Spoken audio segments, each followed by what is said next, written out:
మాయమైపోతున్నడమ్మా మనిషన్నవాడు, మచ్చుకైనా లేడు చూడు మానవత్వం ఉన్నవాడు. మానవత్వంతోటి మనుషుల్ని ఆదుకునే ప్రపంచమంతా రెడ్ క్రాస్ సంస్థ ఉన్నది చూడు. రెడ్ క్రాస్ సంస్థ ఉన్నది చూడు. మానవత్వం మాయమైపోయిందని భావించే వాళ్లకు, మానవత్వం మరణించిందని నిరాశ నిస్పృహలను వ్యక్తం చేసేవాళ్లకు సమాధానమిచ్చే మహోన్నత సంస్థలు ప్రపంచవ్యాప్తంగా కొన్ని ఉన్నాయి. వాటిలో పేరెన్నికగన్న సంస్థ అంతర్జాతీయ రెడ్ క్రాస్ సంస్థ. ప్రారంభంలో యుద్ధాలలో గాయపడిన సైనికులకు మాత్రమే సేవలందిస్తూ వారికి క్రాస్ గుర్తుగల ఎర్రటి పట్టీ కట్టేవారు. అందుకే ఈ సంస్థకు రెడ్ క్రాస్ అనే పేరు వచ్చింది. తర్వాత ప్రకృతి విభత్సాలైన భూకంపాలు, తుఫానులు, వరదలు, అగ్ని ప్రమాదాలు, అంటువ్యాధులు మొదలైనవి సంభవించినప్పుడు బాధితులకు రెడ్ క్రాస్ సేవలందించడం ప్రారంభించింది. ఇంతటి మహోన్నతమైన సంస్థ రూపుదిద్దుకోవడంలో ప్రముఖ పాత్ర వహించిన వ్యక్తి హెన్రీ డ్యూనాంట్. 1828 సంవత్సరం మే 8న స్విట్జర్లాండ్లోని జెనీవాలో జన్మించిన హెన్రీ డ్యూనాంట్ గొప్ప వ్యాపారవేత్తయేగాక సామాజిక కార్యకర్త, మానవతావాదిగా ఎదిగాడు.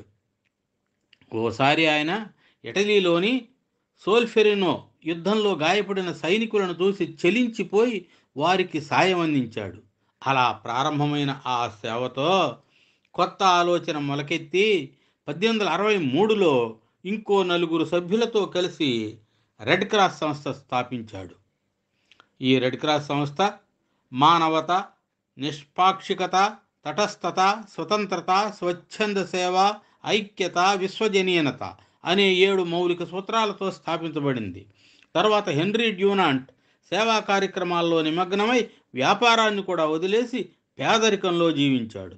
రెడ్ క్రాస్ స్థాపించడంలో ప్రధాన పాత్ర వహించడమే కాక మానవతా దృక్పథంతో మహోన్నత సేవలందించిన డ్యూనాంట్కు 1901లో మొట్టమొదటి నోబెల్ శాంతి బహుమతి లభించింది. మానవాళి మర్చిపోలేని అజరామరమైన సంస్థ స్థాపకను కారకుడు, వ్యాపారాన్ని కూడా వదిలి పేదరికంలో జీవించిన త్యాగమూర్తి, లెక్కకు మిక్కిలి సేవలందించిన హెన్రీ డ్యూనాంట్ 1910 సంవత్సరం అక్టోబర్ 30న 82వ ఏట స్విట్జర్లాండ్ నుండి అమరలోకాలకు అరిగిపోయాడు. ఆయన మరణించిన ఆయన స్థాపించిన రెడ్ క్రాస్ సంస్థ ద్వారా నేటికి ప్రపంచంలో అనేక మానవతా కార్యక్రమాలు అమలవుతూనే ఉన్నాయి.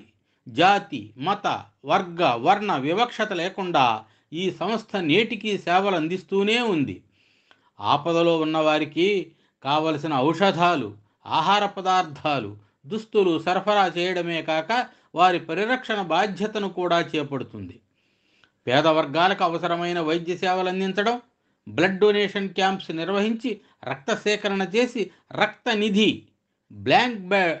బ్లడ్ బ్యాంక్స్ ఏర్పాటు చేసి రక్తం అవసరమైన వాళ్లకు అందిస్తుంది ఈ సంస్థ. ఈ అంతర్జాతీయ రెడ్ క్రాస్ సంస్థ మన దేశంలో కూడా అనేక కార్యక్రమాలు నిర్వహించింది. 1920 నుండి మన దేశంలో రాష్ట్రపతి, గవర్నర్ల ఆధ్వర్యంలో అనేక కార్యక్రమాలు నిర్వహిస్తున్నారు. దీనికి అనుబంధంగా అనేక దశలలో జూనియర్ రెడ్ క్రాస్ సంస్థ దాని శాఖలు పనిచేస్తూ పాఠశాల, కళాశాల విద్యార్థులకు సేవ చేసే అవకాశం కల్పించి అందరిలోనూ సేవాభావం పెంపొందించాలనే లక్ష్యంతో పనిచేస్తున్న రెడ్ క్రాస్ సంస్థను ఆదర్శంగా తీసుకుని అందరూ పనిచేయాలి.